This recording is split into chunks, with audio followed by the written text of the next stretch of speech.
Hello friends, welcome to స్వరాస్టిక్స్.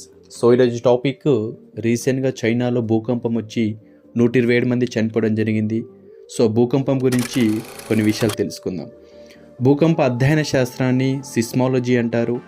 ఈ భూకంప నిర్మాణంలో 2 ప్రధాన భాగాలు ఉంటాయి. ఒకటి హైపోసెంటర్, ఇంకోటి ఎపిసెంటర్. భూకంపం ఎక్కడైతే స్టార్ట్ అవుతుందో ఆ పాయింట్ని హైపోసెంటర్ అంటారు. ఆ పాయింట్కి స్ట్రేట్గా భూ ఉపరితలంపై ఉన్న పాయింట్ని ఎపిసెంటర్ అంటారు. ఈ భూకంపంలో ప్రధానంగా 3 వేవ్స్ ఉంటాయి, పిఎస్ఎల్ అని.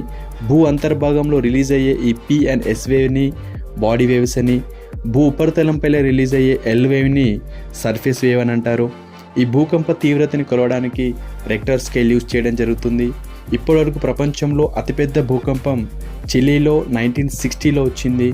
రెండవది జపాన్లో 2011లో రావడం జరిగింది. సో థ్యాంక్ యూ అండి.